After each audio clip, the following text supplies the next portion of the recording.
por invitarnos.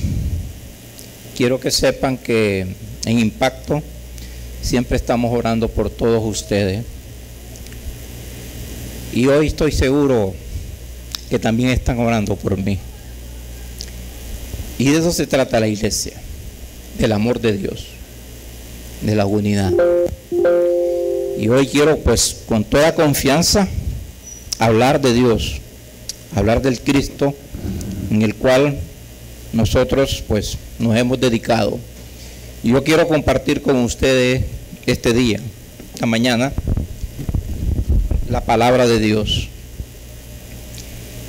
En este año, pueden leer en el libro, en el hojita de la reflexión, y casualmente el viernes, pues, un gran evento mundial, la inauguración de los Juegos Olímpicos, que se ha estado realizando casi por 31 veces seguidas, cada 4 años.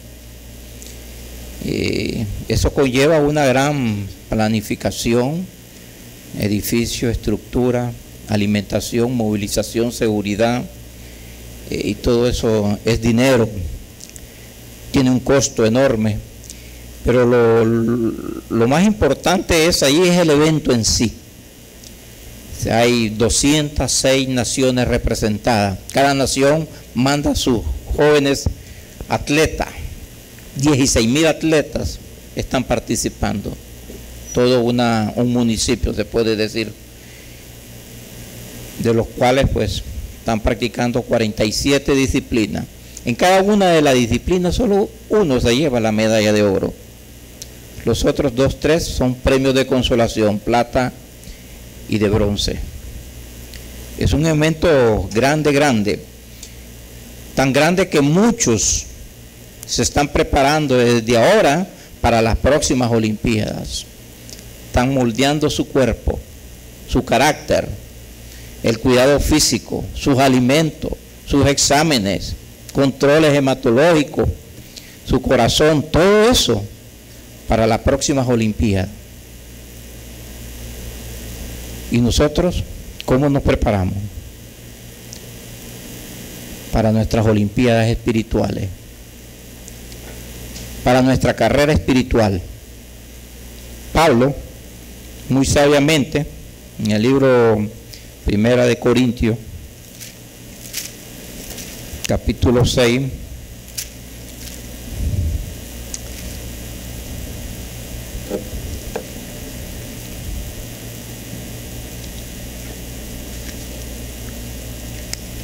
Primera de Corintios, déjenme ubicarme. Pablo nos dice en uno de sus pasajes que él les prepara su cuerpo, que él azota su cuerpo para el servicio. Pero dos versículos antes también dice que los que corren de verdad corren para ganar, pero solo uno. Capítulo 9, capítulo 9, ¿verdad? 9:23, sí. 24 dice: pero no sabéis que los que corren en el estadio todos a la verdad corren, pero uno solo se lleva el premio. Corred de tal manera que los obtengáis. Todo aquel que lucha, de todo se abstiene, ello a la verdad, para recibir una corona corruptible, pero vosotros una incorruptible. Y aquí viene la parte de: así que yo de esta manera corro, no para la aventura, de esta manera peleo, no como quien golpea en el aire, sino que golpeo mi cuerpo y lo pongo en servidumbre, no sea que habiendo sido heraldo para otro, yo mismo venga a ser eliminado. Ok, nos dice ahí, ¿verdad?, que cómo nos debemos preparar. Pero no, esa es parte del mensaje. El mensaje quiero que lo busquemos en el libro de Filipenses. En el libro de Filipenses, capítulo 3, en el versículo 12, 13, 14, del 12 al 16, vamos a leer. Filipenses 12 dice, no que lo haya alcanzado ya, ni que ya sea perfecto, sino que prosigo por ver si logro hacer aquello por lo cual fui también asido por Cristo Jesús. Hermanos, yo mismo no pretendo haberlo alcanzado, pero una cosa hago, olvidando ciertamente lo que queda atrás y extendiéndome a lo que está adelante, prosigo a la meta, al premio del supremo llamamiento de Dios en Cristo Jesús.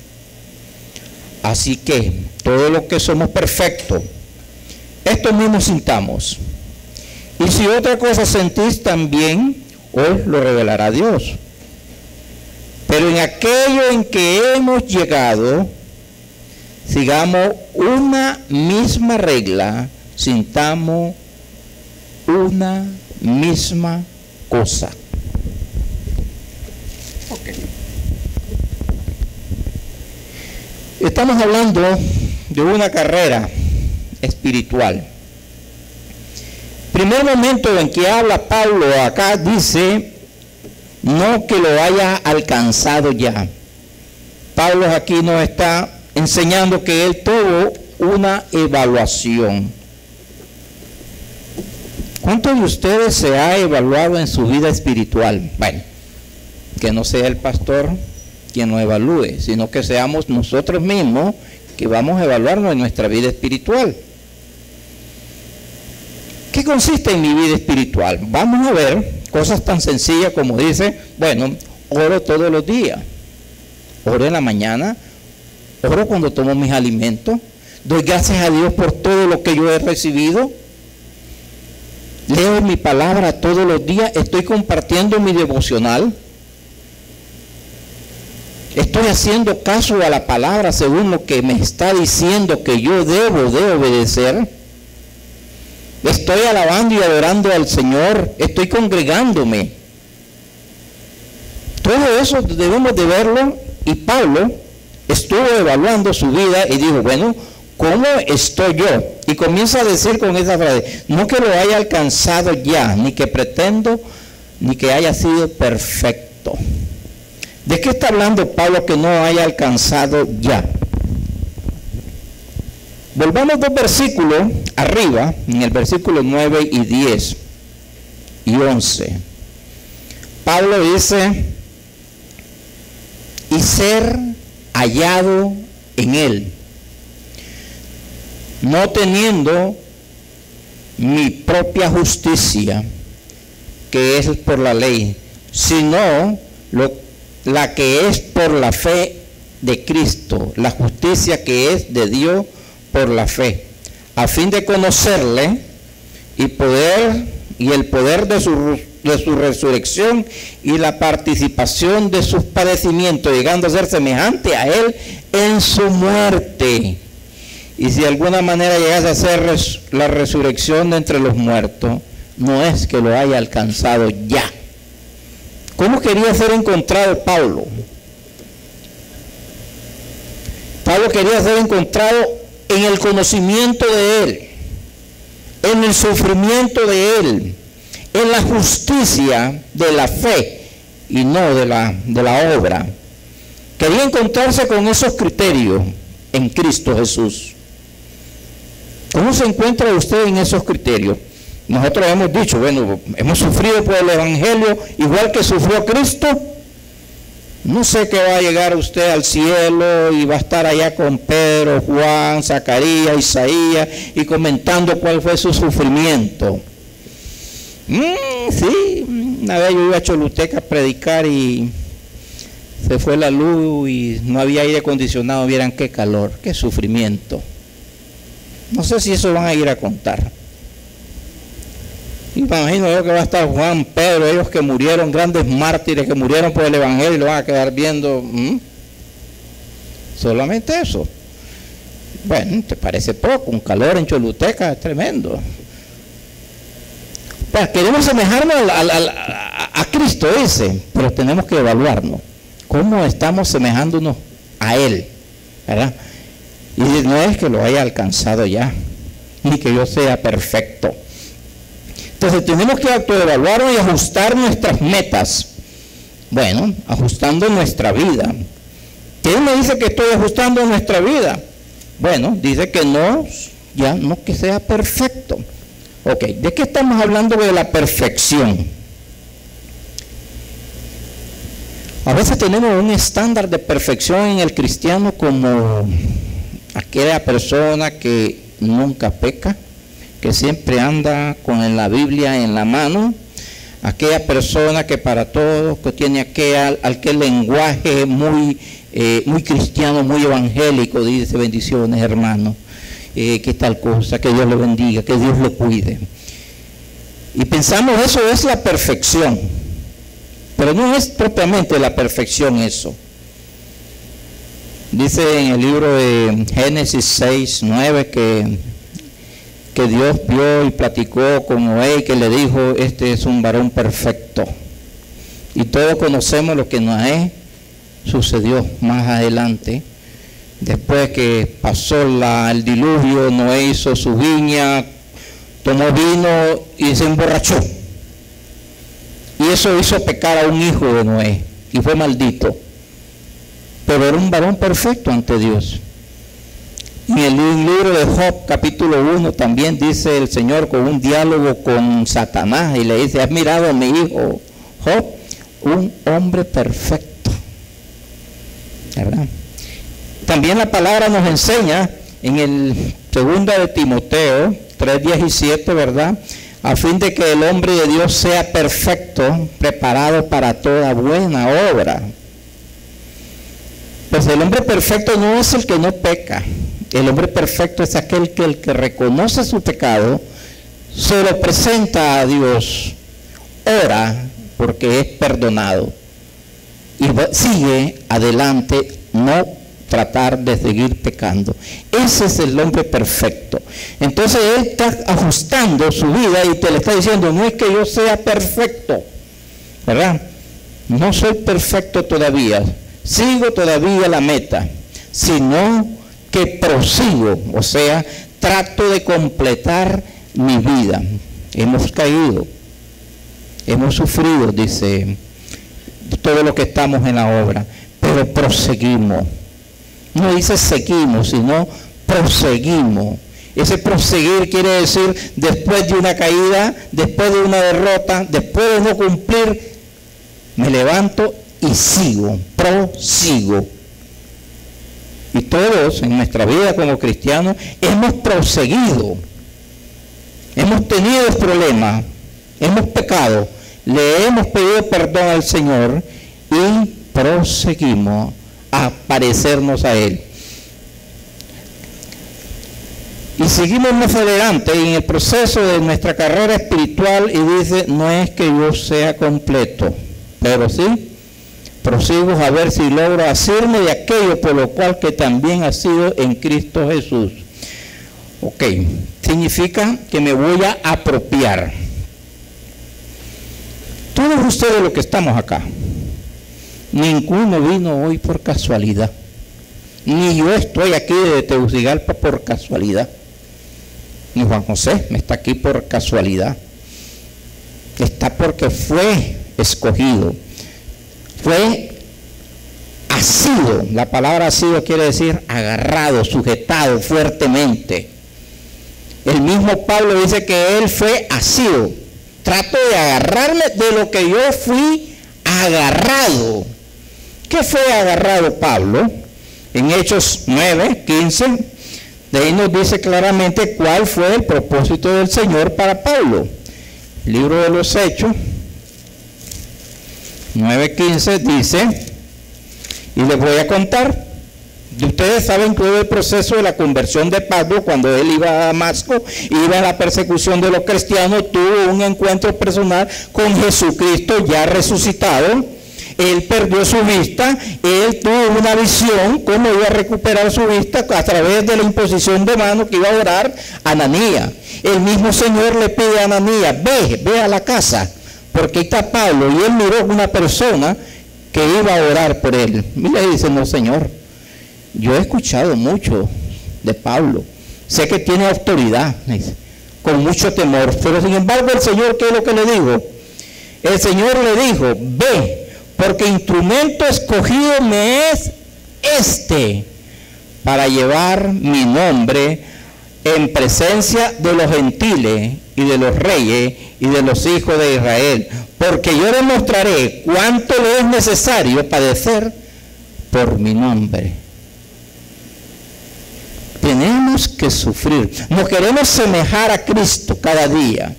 Por eso somos cristianos. Significa pequeños seguidores de Cristo. ¿Pero en qué lo estamos siguiendo? ¿Solamente es en aceptarlo e ir al cielo? No.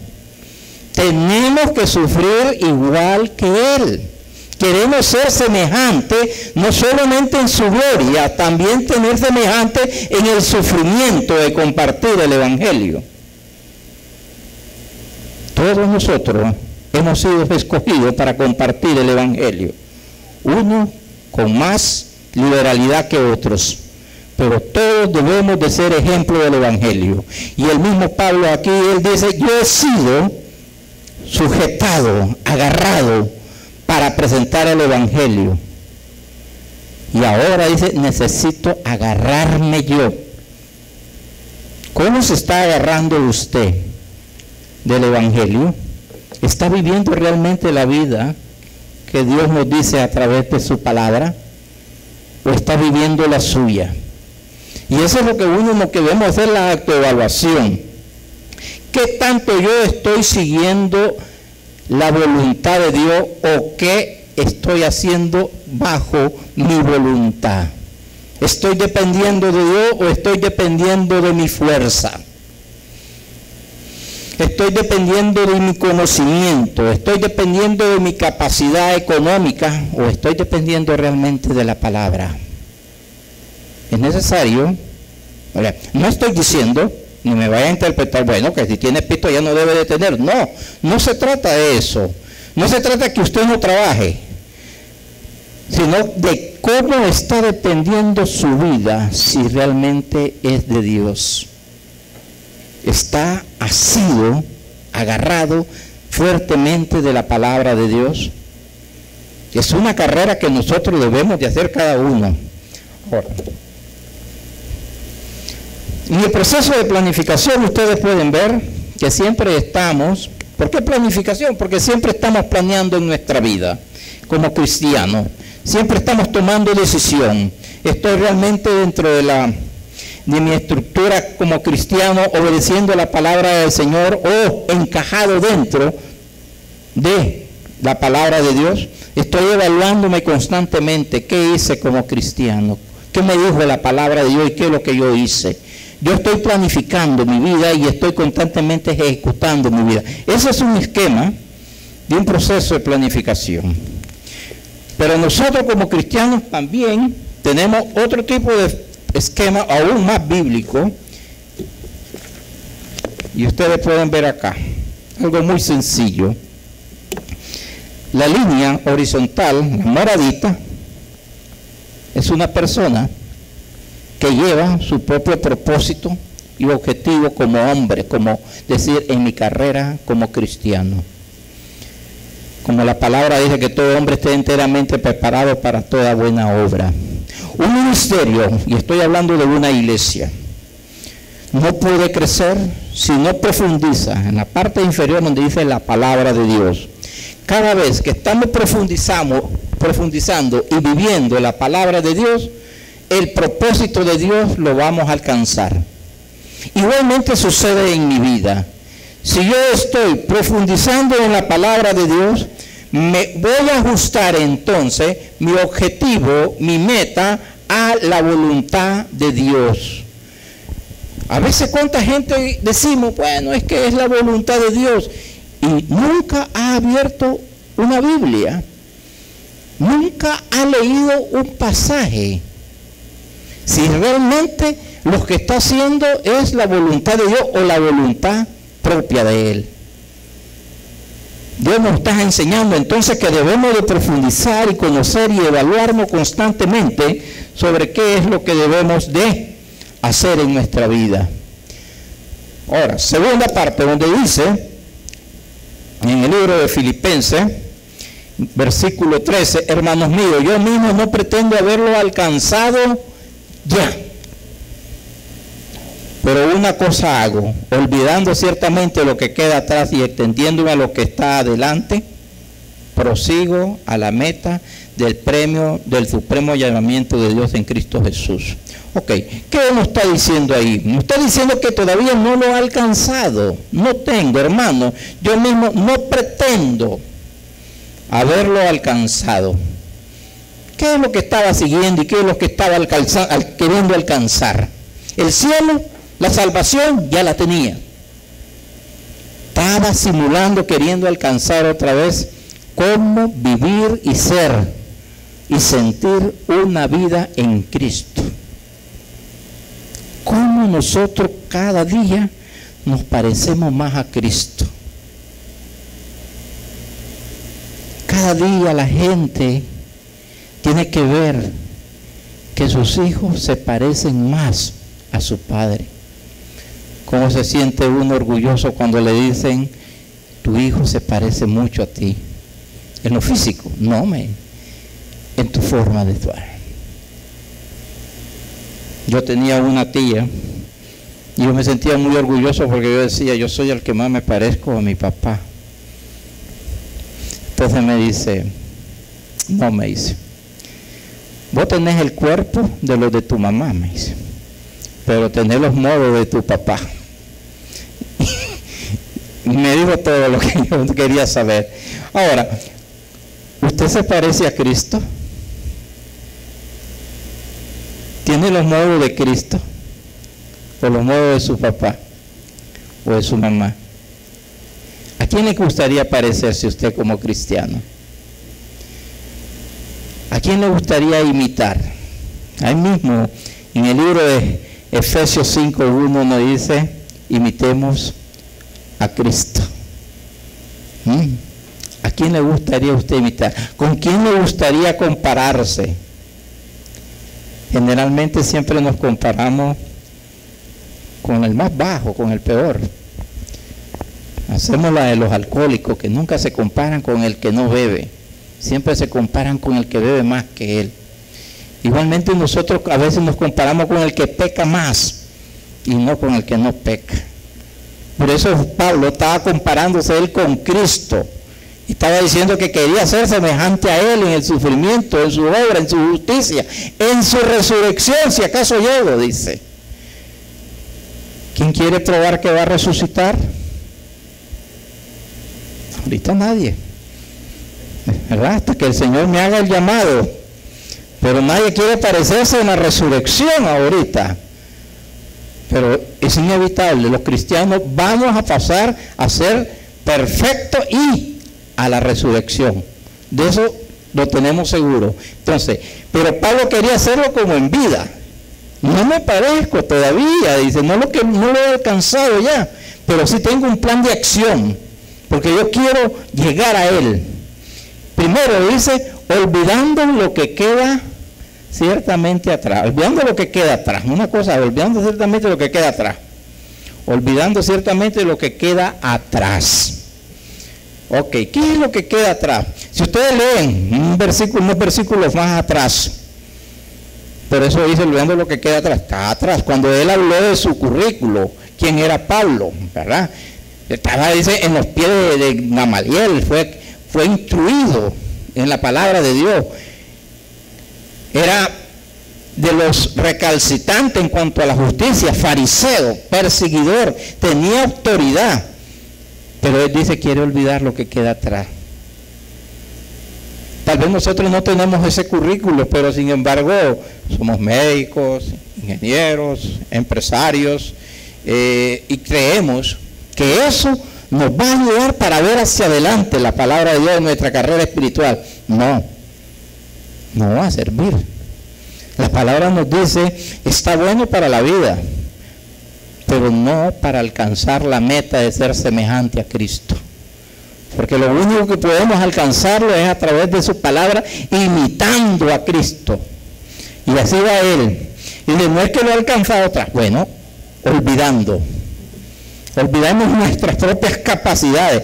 A veces nosotros, y yo creo que toda la mayor parte de la gente, a ser siendo sincero, buscamos a Dios y la oración y al pastor y al hermano cuando ya nos fallaron todos los trucos de la vida. Cuando ya nuestro conocimiento y nuestra capacidad no pudo, entonces buscamos la fe y decimos, bueno, hay que orar, hermano. Hay que orar para poder lograr esto. Entonces estamos dependiendo de último de la palabra de Dios, pero primero dependemos de nuestra capacidad. Pero aquí nos enseñan, no, toda decisión en tu vida debe de ser basada en la palabra de Dios. Y al comienzo dice que toda la vida estamos nosotros tomando decisiones, a veces sin planificar. Y esas planificaciones que tanto se acercan a los propósitos que Dios tiene en nuestra vida. A veces a nuestro propio propósito, no. Como cristianos debemos de planificar de acuerdo a los propósitos de Dios. Eso se llama ser cristiano. Cuando preguntan en el currículo religión, cristiano evangélico. Quiere decir que sus decisiones van a ser basadas en la palabra de Dios, siguiendo a Cristo. ¿Ha sufrido alguna vez por poner en un currículo cristiano? Posiblemente, bueno, aquí queremos a alguien, pero no con esa escatadura moral, porque nos va a evitar hacer algunos trámites que no van con la moral. Posiblemente habrá sufrido, ¿verdad? Pero sin embargo, lo que queremos decir es reflejar realmente si ven a Cristo en nuestra vida, en nuestro andar diario. Y es lo que Pablo quería hacer, igualito a Cristo, y quería sufrir. Incluso en el capítulo 1 también dice, para mí el morir es ganancia y el vivir es Cristo. Quería ser ya semejante a Cristo en ese sentido. Pero el Señor lo todavía tenía que hacer, tenía que sufrir, dice, a ver cuánto dolor le provocaba compartir el Evangelio. Y el otro parte donde dice el plan de acción, dice es el esfuerzo, ¿verdad? A ver, dice, pues no pretendo ver, pero una cosa hago, olvidando lo que queda ciertamente atrás, extiendo a lo que está hacia adelante. ¿Qué significa eso de extender? Han mirado ustedes las carreras, en la carrera de los 100 metros, y van a toda velocidad, porque esas carreras solo duran 8 o 7 segundos. Y ya cuando está la meta, ¿qué es lo que hace el que va adelante, que quería volar? Y comienza y saca el pecho, se extiende, igual que el nadador. Cuando van llegando y van a la recta de la última fase de la natación, quisiera tener las manos más largas y extenderlas para alcanzarla. ¿Qué quiere decir? Que tengo que hacer un esfuerzo más allá de mi cuerpo. ¿Qué esfuerzo espiritual estamos haciendo más allá para poder alcanzar a Cristo? ¿Qué estás haciendo? Tenemos el Evangelio cómodo, el Evangelio que solamente aceptamos y nos quedamos ahí solamente con la salvación segura. No queremos extender más allá del conocimiento de la palabra.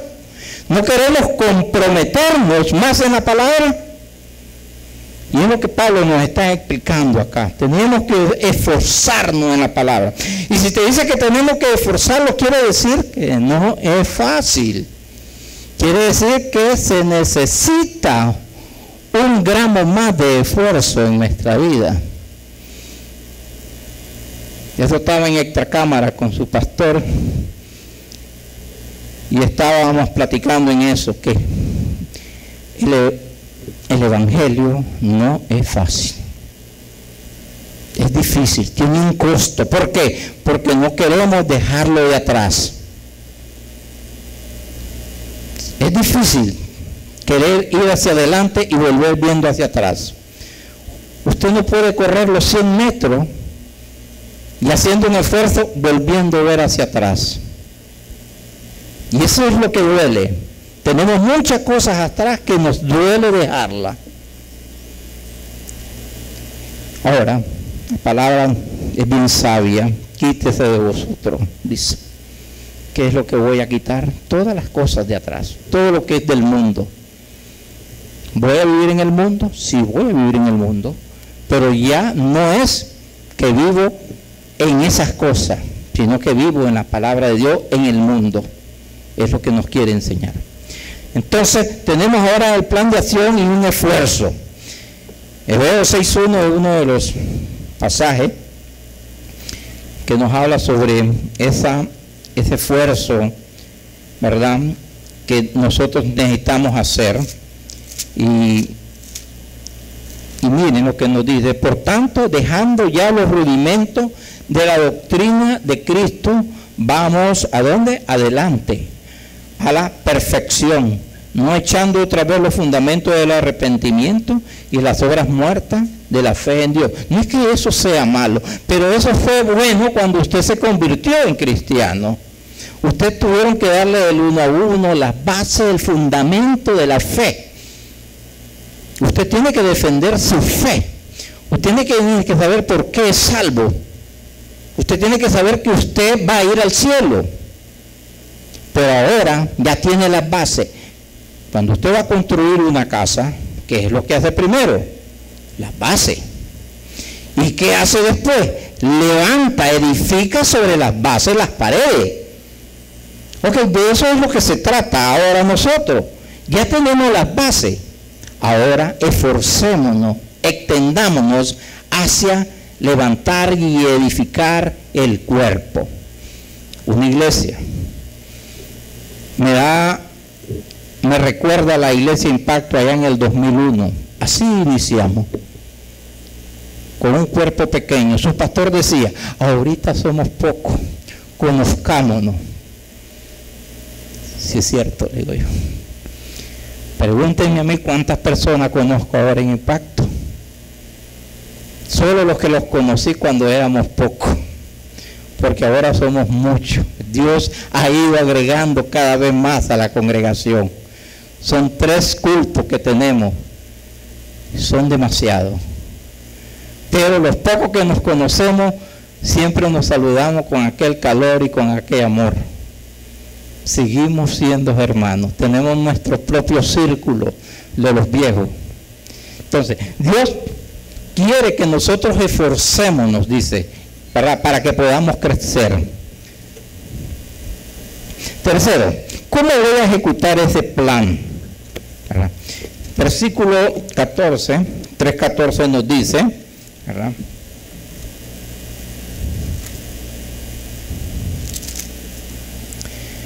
prosigo, ¿hacia dónde?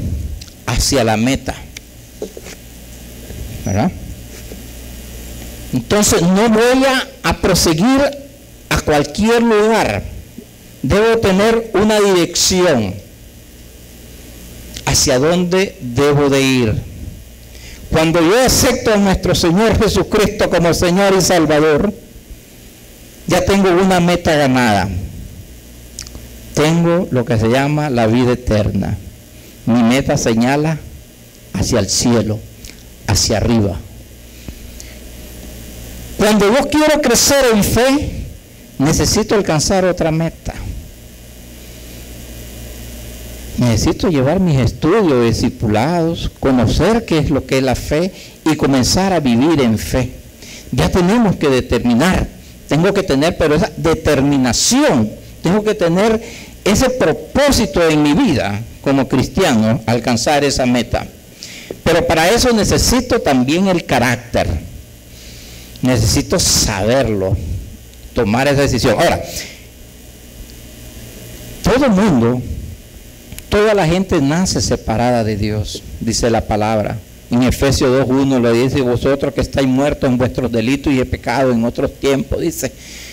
Todo el mundo nace separado de Dios desde el momento en que ya somos ahora a imagen y semejanza de Adán y no de Dios, después del pecado. Todos agarramos para donde Cada quien hace las cosas como más le parece, no como a Dios le gusta.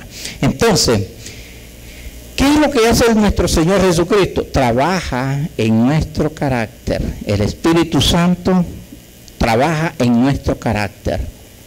No es que somos diferentes, pero somos nuevos. Necesitamos determinación y carácter para ser cristiano y para seguir una vida en Cristo. Necesito carácter para dejar lo que dejo atrás, lo que queda atrás. Necesito una nueva vida. ¿Y esto qué es lo que me va a llevar? Según el versículo 14. Dice, prosigo a la meta, al premio del supremo llamamiento de Dios en Cristo Jesús. El premio no es el llamamiento. Sigo hacia la meta, dice, prosigo hacia la meta, prosigo a la meta. ¿A quién? Al premio del supremo llamamiento, del supremo, no es que el premio es el supremo llamamiento. Cristo nos llama, sí, pero eso no es el premio, ¿verdad? Supremo llamamiento de Dios en Cristo Jesús. Qué bueno que cuando nosotros estamos en el cielo y vamos a contar nuestra historia, cómo nos identificamos con Cristo y cuál fue nuestro mayor sufrimiento, ¿verdad? ¿Qué es lo que nosotros, porque si queremos ser semejantes a Él, que cómo sufrimos la injusticia, pero nos va a preguntar el Señor, bueno, y venimos acá y aquí hay premios, hay coronas, hay galardones, ¿y qué me trajiste? Pues, no sé, Señor. Y ahí estamos hablando de 3 grandes coronas, incluso de una 4ª corona, ¿verdad? En 1 Pedro 5:4 habla de la corona incorruptible de gloria. Habla de otra de la corona de la vida, de la corona de justicia. Y también en Filipenses 4:1 donde dice que ustedes son mi corona mía. Cada uno de ustedes que ha sido evangelizado, esa es una corona del quien lo evangelizó. Interesante, porque esas coronas no es como en las Olimpiadas. En las Olimpiadas la gente representa un país y la corona la gana para su país, las medallas.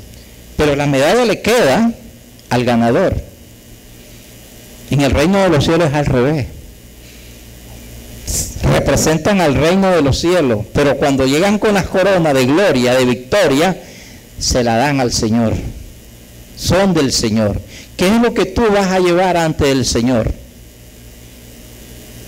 Qué bonito que estuviéramos ante el Señor y el Señor es que ustedes lleven coronas, 15, 20, 30 personas que ustedes presentaron al Evangelio y cada uno es una corona. Aquí está, Señor, las coronas mías. Esto es lo que yo gané representando el reino de los cielos, porque somos nosotros representantes, embajadores del reino de los cielos. Entonces, sí tenemos galardones, sí vamos a tener propósito para ganar en nuestra vida. El 3:15 nos dice, así que todos los que somos perfectos, esto mismo sintamos, y si otra cosa sentí, también os revelará Dios. Entonces, vamos hablando de experiencia en este sentido.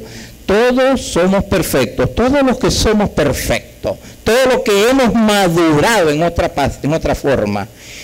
Esto es una iglesia niña,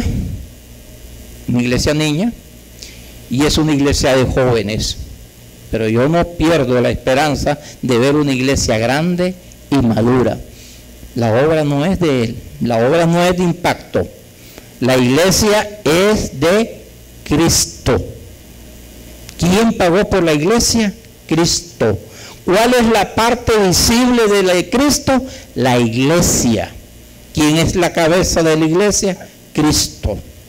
Y yo sé que Cristo no va a dejar morir su obra. Cristo va a hacer crecer su obra. Pero ¿cómo va a haber ese crecimiento? A través de la madurez.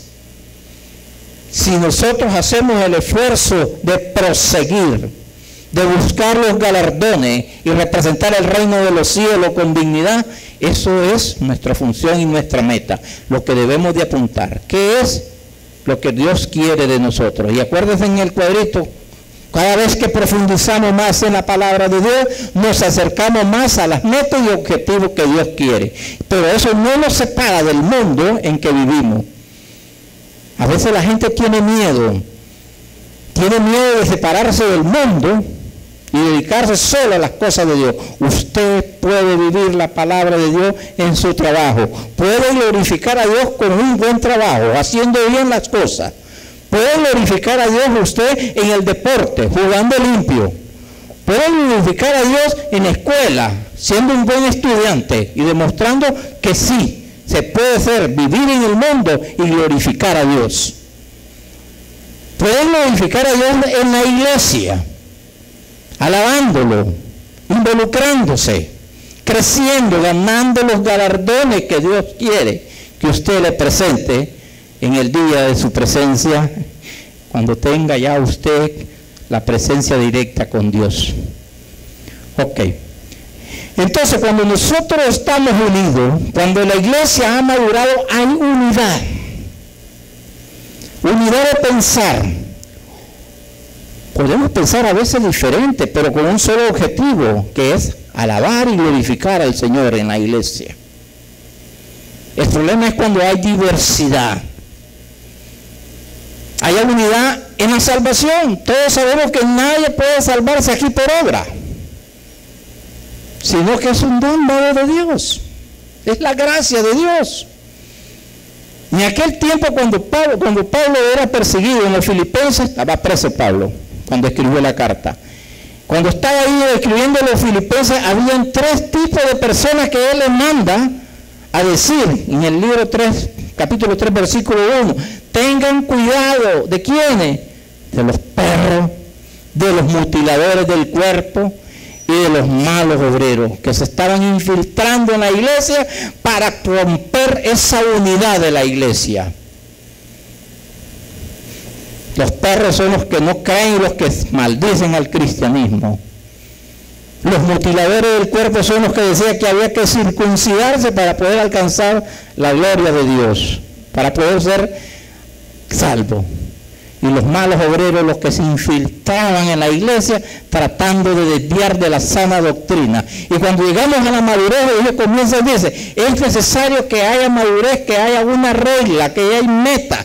Y entonces se creó lo que se llama el credo de los apóstoles. Y usted cree en Jesucristo, eso no lo puede, que es hijo de Dios, que solo a través de él podemos llegar a tener la salvación. Eso no lo podemos.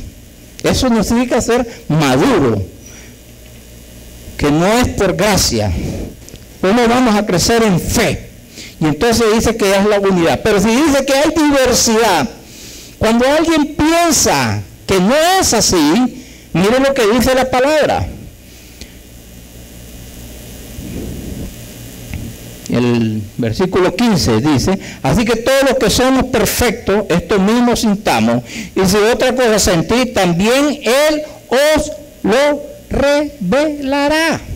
El mismo Dios, no es el pastor, no soy yo, el mismo Dios se lo va a revelar, que así no son las cosas. Si no lo revela, es que así son.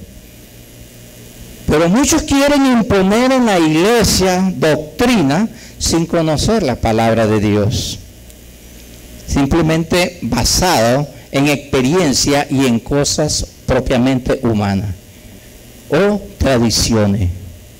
Y eso no es bíblico. Las tradiciones no son bíblicas, traen divergencia. Hay diversidad, dice. Podemos tener diversidad de cómo traer más gente acá, cómo convertir, cómo hacer una campaña. Podemos tener muchas ideas, diversidad de ideas, pero creo que ninguno va a decir, bueno, vamos a llevarle música, pero no vamos a hablarle de Cristo. Eso no es de Cristo. Eso no es lo que Dios quiere. Entonces estamos explicando que nuestra carrera es que creemos en Dios, creemos en Jesucristo.